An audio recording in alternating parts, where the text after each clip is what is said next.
శ్రీమాత్రే నమః. ఈ వీడియో అయితే యాక్చువల్గా రామదేవుడి పూజ ఉంటుంది కదా, దానికి సంబంధించిన వీడియో అనమాట.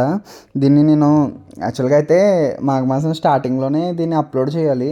కాకపోతే ఏంటంటే మనకి కొంచెం ఖాళీ లేకపోవడం, అక్క వాళ్ళ గృహప్రవేశం, శ్యామలమ్మ ఉండిపోయారు కదా ఇంట్లో, మళ్ళీ శ్యామల నవరాత్రులు, ఇంకా వరుసన ఏదో ఒక ఫంక్షన్లు అవి తగిలి మనకి పెట్టడానికి అవ్వలేదన్నమాట, కుదరలేదు. కాబట్టి ఇంకా ఇప్పుడు చేస్తున్నాను, దీనికి వాయిస్ ఓవర్ అది ఇచ్చి జాగ్రత్తగా ఇప్పుడు అప్లోడ్ చేద్దాం అనేసి తీసాను అనమాట. ఇదైతే యాక్చువల్గా మాఘమాసంలో చేసుకుంటారండి మా సైడు, కోనసీమ అటు సైడ్ అయితే దీన్ని మాఘమాసంలోనే చేసుకుంటారు. కాకపోతే ఏంటంటే వైజాగ్ అటు సైడ్ ఏంటంటే దీన్ని ఇంకే నెలలో అయినా చేస్తారనేసి నేను విన్నాను. కానీ ఏంటంటే ఇది ఎప్పుడైనా చేసుకోవచ్చు అంటండి, కేవలం ఒక్క మాఘమాసంలోనే కాదు. మనం ఏదన్నా ఒక కోరిక అనుకుంటే అది కనుక నెరవేరితే రాముల వారికి ఏ మాసంలోనో అయినా కానీ 5 గురువారాలు అంటే 5 లక్షవారాలు, 5 ఆదివారాలు మీకు ఏది వీలుంటే అది అటు ఇటు కాకుండా చేయకూడదు. 5 అవి 5 ఇవి లేదు, ఆ రెండిట్లో ఏదోటి మనం డిసైడ్ చేసుకుని దీన్ని చేసుకోవాలన్నమాట. మా సైడ్ అయితే ఎక్కువ ఎలా చేస్తారంటే మార్నింగ్ రామదేవుడు పూజ చేసుకుంటారనమాట రాముల వారిది.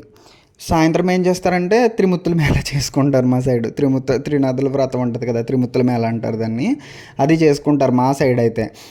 చాలా సైడ్ ఏంటంటే త్రిమూర్తుల మేళ ఎప్పుడు చేసుకుంటారంటే ఎప్పుడు కార్తీక మాసంలో చేసేసుకుంటారు.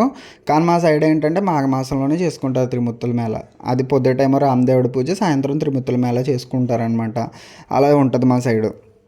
ఇంకొప్పుడు ఏంటంటే మీకు ఇప్పుడు ఇంకా అప్పటికే లేట్ అయిపోయింది. కానీ ఏంటంటే ఇంకా ఎలాగో చేసాం కదా, పని ఇప్పుడు కాకపోతే నెక్స్ట్ ఇయర్ కన్నా ఉపయోగపడుతుంది అనేసి నేను ఈ వీడియో చేస్తున్నాను. ఫస్ట్ అయితే స్వామివారిని చిత్రపటం మీకు ఎంత సైజులో ఉంటే అంత సైజులో తీసుకోండి. నాదైతే ఇది సిల్వర్ ప్లేటెడ్ అనమాట. చిన్న విగ్రహం, చిన్న ఫోటో ఉంటుంది స్వామిది, చాలా అందంగా ఉంటుంది. అందులో హనుమంతుడు, రాముల వారు, సీతాదేవి, లక్ష్మణుడు నలుగురు ఉంటారనమాట.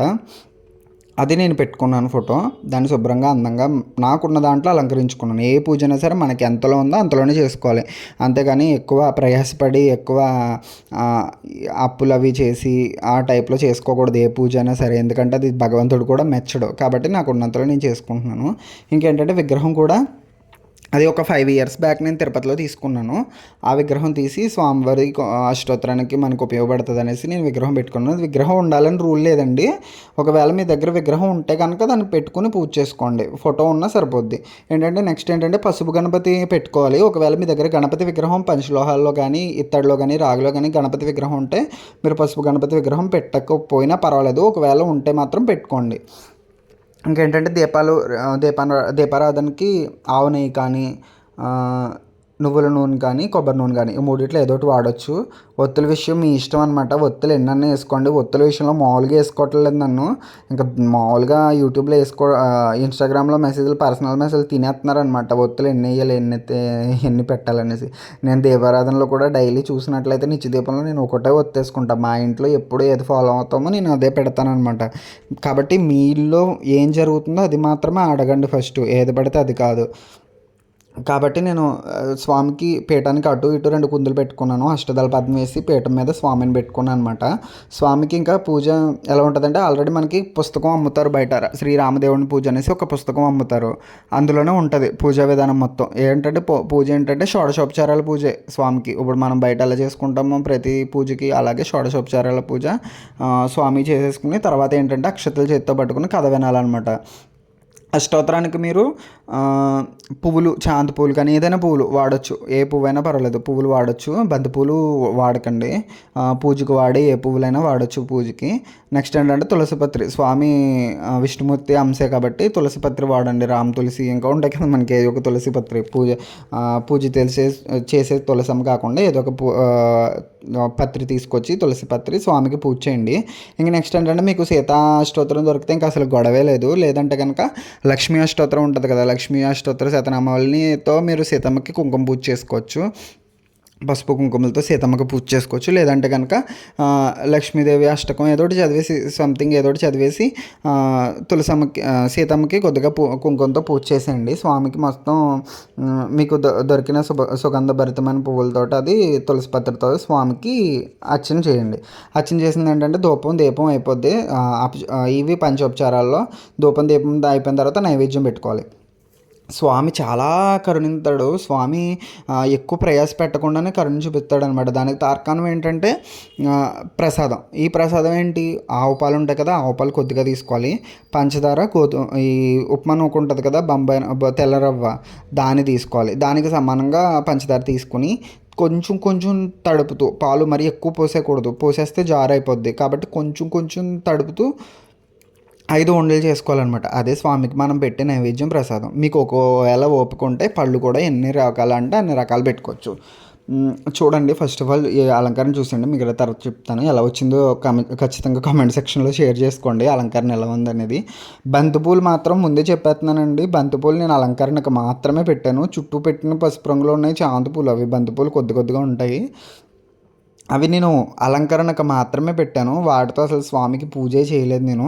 తర్వాత నన్ను కామెంట్ సెక్షన్లో వేసుకుంటున్నారు ఇన్స్టాగ్రామ్లో, మామూలుగా తిట్టట్లేదు అనమాట. మా అమ్మగారు ఉన్నారంటే ఆయన బంతిపూలతో కనుక పూజ చేసామంటే చంపేస్తాడు నన్ను. కాబట్టి ముందే చెప్పేస్తున్నాను, బంతిపూలతో నేను పూజ చేయలేదు, జస్ట్ నార్మల్గా అలంకరణే చేశాను. స్వామి ఫోటో చిన్నది కదా, దండ వేయడానికి కుదరదు కాబట్టి ఆ పువ్వులు అలా అందంగా పేర్చాను అనమాట. ఈ రకంగా 5 రకాల ఉండలు సిద్ధం చేసుకోవాలన్నమాట. ఒకటి స్వామికి పెట్టాలి నైవేద్యం కింద. రెండోది ఏంటంటే, మనకి కథ చదివే వాళ్ళు ఒకవేళ మీరు పంతులు గారు చేసి చేయించుకుంటే పంతులు గారికి అది ఉండని తాంబూలంలో పెట్టేవచ్చు. ఒకవేళ మీరు పంతులు గారిని తీసుకురాకుండా మీరంతటా మీరే కథ చదువుకుంటే గుళ్ళో ఎవరన్నా పంతులు గారికి ఇవ్వచ్చు. లేదు మీకు చదువుకోవడం రాలేదంటే కనుక ఎవరినన్నా తెలిసిన వాళ్ళని తీసుకొచ్చి వాళ్ళని కూర్చోబెట్టి కథ మొత్తం పూజకి సంబంధించి అన్నీ చదివించినప్పుడు ఏం చేస్తారంటే, వాళ్ళకి పంతులు గారికి ఇవ్వాల్సిన ఉండ వాళ్ళకి ఇచ్చేయండి. నెక్స్ట్ ఏంటంటే, మీరు ఇంట్లోకి ఒక ఉండ ఉంచుకోండి, ఇరుగు పొరుగు వారికి ఒక ఉండ తీయాలి. తర్వాత ఏంటంటే, ఒక ముత్తైదువుకి దక్షిణ తాంబూలం ఇవ్వడానికి ఒక ఉండ తీయాలి. మొత్తం అలా 5 ఉండలు పెట్టుకోవాల్సి ఉంటుంది ప్రసాదం కింద. 5 అలా పెంచుకోవాలి. రాముల వారికి పెట్టిన ఉండ, మీరు తీసుకున్న ఉండ మాత్రం మీరు తినాలి. కథ చదివిన వాళ్ళకి కానీ పంతులు గారికి కానీ ఒక ఉండ ఇవ్వాలి. ఇరుగు పొరుగు వారికి ఒక ఉండ, ముత్తైదువుకి ఒక ఉండ ఇస్తే అక్కడికి ప్రసాదం చక్కబెట్టడం అయిపోద్ది అనమాట. స్వామికి తాంబూలం పెట్టండి. నెక్స్ట్ ఏంటంటే, భోంచేసేచ్చండి. దీనికి ఉపవాసం ఉండాల్సిన నియమం ఏమీ లేదు, భోంచేసేచ్చు. బ్రహ్మచర్యం ఇంకా ఉంటాయి కదా చిన్న చిన్నవి, పాటించండి, తప్పే ఉంది.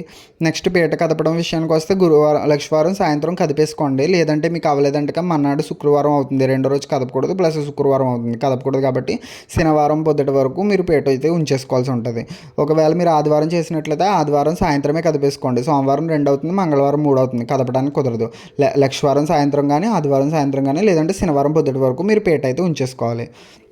ఒకవేళ త్రిమూర్తుల మేళ కూడా మీరు చేసుకున్నట్లయితే పక్కన విడిగా ఇంకో పీట వేసుకుని మేళకి త్రిమూర్తుల వారి మేళ ఉంటుంది కదా, దాని ప్రకారం వచ్చేసుకోండి. అది వీడియో అయితే నేను షూట్ చేయలేదు. త్రిమూర్తుల మేళ ఆ రోజు చాలా హడావిడిగా ఉండి మేళ వీడియో షూట్ చేయలేదు. ఒకవేళ అది కూడా నేను తీసినట్లయితే కనుక ఈ లోపు చూసుకుంటాను, వీలు చూసి దాన్ని బట్టి అది కూడా అప్లోడ్ చేయడానికి ట్రై చేస్తాను. ఇంతేనండి వీడియో. పూజ ఎలా వచ్చిందో కామెంట్ చేయండి. ఖచ్చితంగా మీకు నచ్చిందని అనుకుంటున్నాను. వీడియో ఇన్ఫర్మేషన్ మొత్తం నాకు తెలిసినంత మట్టికి ఇవ్వడానికి ప్రయత్నించాను. మళ్ళీ ఇంకో వీడియోతో మళ్ళీ ముందుకు వస్తాను. అంతవరకు సెలవండి. శ్రీమాత్రే నమః.